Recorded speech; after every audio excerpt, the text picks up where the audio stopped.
तृतीयः पाठः डिजि भारतम।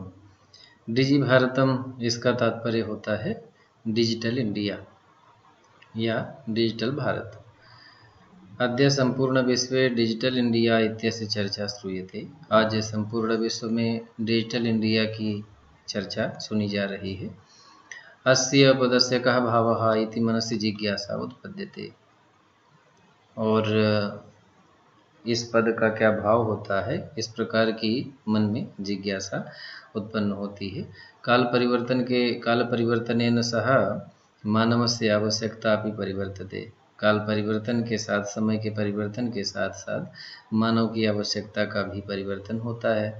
और प्राचीन काले ज्ञानस्य आदान प्रदानम मौखिकम आसीत्। प्राचीन काल में ज्ञान जो था वह, उसका आदान प्रदान वह मौखिक था। विद्या च श्रुति परंपराया गृह्यते स्म। और विद्या श्रुति सुन करके उस परंपरा से ग्रहण की जाती थी। अनंतरम तालपत्रोपरि भोजपत्रोपरि च लेखन कार्यम आरब्धम। उसके बाद तालपत्र पर और उसके बाद भोजपत्र पर लिखना प्रारंभ हुआ। परवर्तिनी काले करगदस्य, बाद के दिनों में कागज पर लिखने का आविष्कार हुआ। और सर्वेषामेव मनोगतानां भावानां करगदोपरि लेखनं प्रारब्धम। सभी प्रकार के जो मनोभाव हैं, मनोगत भाव हैं, उनको कागज पर लिखना प्रारंभ हुआ। टंकण यंत्र से आविष्कारेण तो लिखिता सामग्री टंकिता सती बहुकालाय सुरक्षिता तिष्ठत।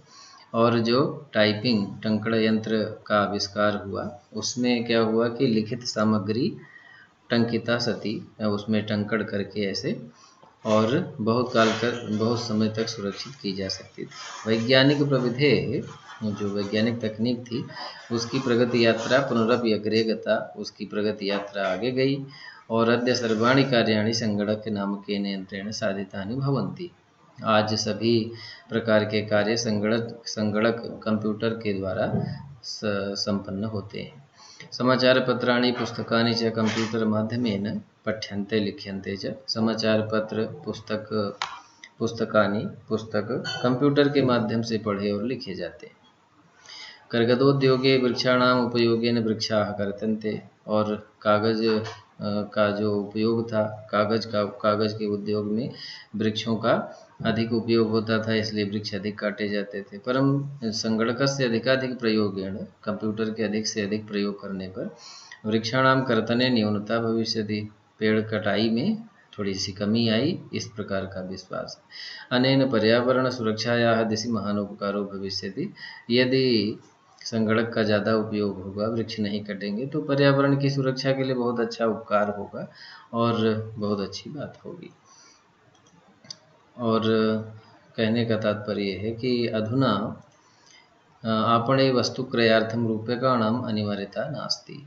इस समय आपणे बाजार में कुछ खरीदने के लिए, वस्तु खरीदने के लिए रुपयों की आवश्यकता की अनिवार्यता नहीं है।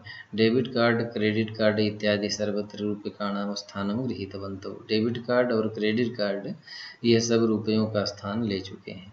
वित्तकोशस्य चापि सर्वाणि कार्याणि संगणकयंत्रेण सम्पाद्यन्ते। बैंक में भी सारे कार्य कंप्यूटर के माध्यम से संपादित किए जाते हैं।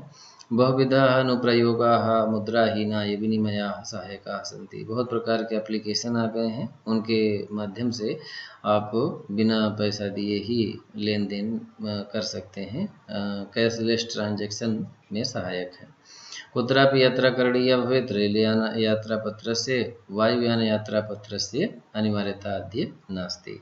अगर आपको कहीं पर यात्रा करना है, तो अगर रेल यात्रा करनी है तो, और वायुयान की यात्रा करनी है तो इसमें अनिवार्यता नहीं है कि आपके पास उसका प्रिंट हो। सर्वाणि पत्राणि अस्माकं चल दूरभाष यंत्रे ईमेल इति स्थाने सुरक्षितानि भवन्ति। और सभी प्रकार के जो चल दूरभाष यंत्र हैं, मोबाइल हैं, उसमें ईमेल के एक स्थान पर सुरक्षित होते हैं। यानी संदर्भ से वयम सौकर्येण यात्रायाः आनंदम गृहीमः। और उसको दिखा करके हम क्या करते हैं, बहुत सारे लोग सौकर्येण आनंदपूर्वक हम यात्रा कर सकते हैं। चिकित्सालय भी उपचारार्थम रूप्यकाणाम आवश्यकता अद्य नानुभूयते। और चिकित्सालय में भी उपचार के लिए रुपयों की आवश्यकता की अनुभूति नहीं होती है। सर्वत्र कार्ड माध्यमेन, सभी जगह कार्ड के माध्यम से, ई बैंक माध्यमेन, ई बैंक के माध्यम से शुल्कं प्रदातुं शक्यते, शुल्क दिया जा सकता है। तद्दिनं नातिदूरं यदा वयं हस्ते एकमात्रं चलदूरभाषयन्त्रमादाय सर्वाणि कार्याणि साधयितुं समर्थाः भविष्यामः। वो दिन दूर नहीं है कि जब हम सब एक हाथ में मोबाइल लेकर के और सभी कार्य साधने में समर्थ नहीं होंगे। ऐसा दिन बहुत ही जल्दी आ रहा है कि समर्थ हो जाएंगे। वस्त्रकूट के रूपे का नाम आवश्यकता न भवती, जो वस्त्र पैसे के लिए झोली होती थी उसकी आवश्यकता नहीं है, पर्स की आवश्यकता नहीं है, पासबुक चेकबुक इत्यनेव आवश्यकता न भविष्यति, पासबुक और चेकबुक इसकी भी आवश्यकता नहीं होगी। पठनार्थम पुस्तकानां समाचार पत्राणाम अनिवार्यता समाप्त प्राय भविष्यति, पढ़ने के लिए पुस्तक और समाचार पत्रों की अनिवार्यता भी लगभग समाप्त ही हो जाएगी। लेखनार्थम अभ्यास पुस्तिकायाः कर्गदस्य वा नूतन ज्ञानान्वेषणार्थम शब्दकोशस्यापि आवश्यकता न भविष्यति, और लेखन के लिए अभ्यास पुस्तिका पर जो कागज पर लिखा जाता था उसके और नूतन ज्ञान के अन्वेषण के लिए शब्दकोश भी की आवश्यकता नहीं होगी, कागज की भी आवश्यकता नहीं होगी, आप उस पर लिख सकते हैं। अपरिचित मार्ग से ज्ञानार्थम मार्गदर्शकस्य, जब आपको कहीं मान लीजिए जाना है और आपको पहले क्या होता था कि जब आप यात्रा करते थे तो यात्रा करते वक्त किसी न किसी से पूछते थे, अब उसकी भी आवश्यकता नहीं है। अपरिचित मार्ग से जो अबूझा मार्ग है उसके ज्ञान के लिए मार्गदर्शक के रूप में मानचित्र की आवश्यकता अनुभूति ही अपि न भविष्यति, मार्गदर्शक या मानचित्र की आवश्यकता की अनुभूति भी नहीं होगी, किसी को बताने की जरूरत नहीं होगी, सब इसी में से देख लिया जाएगा। एतत् सर्वम एकेनैव यंत्रेण कर्तुं शक्यते, ये सब सारी प्रक्रियाएं एक ही यंत्र के माध्यम से की जा सकती हैं। शाकादिक्रयार्थम फलक्रयार्थम विश्राम गृहे कक्षां सुनिश्चितं कर्तुं चिकित्सालये शुल्कं प्रदातुं विद्यालये महाविद्यालये चापि शुल्कं प्रदातुं किं बहुना दानमपि दातुं चलदूरभाषयन्त्रमेव अलम् इति डिजिभारतमिति अस्यां दिशि वयं भारतीयाः द्रुतगत्याः अग्रेसरामः।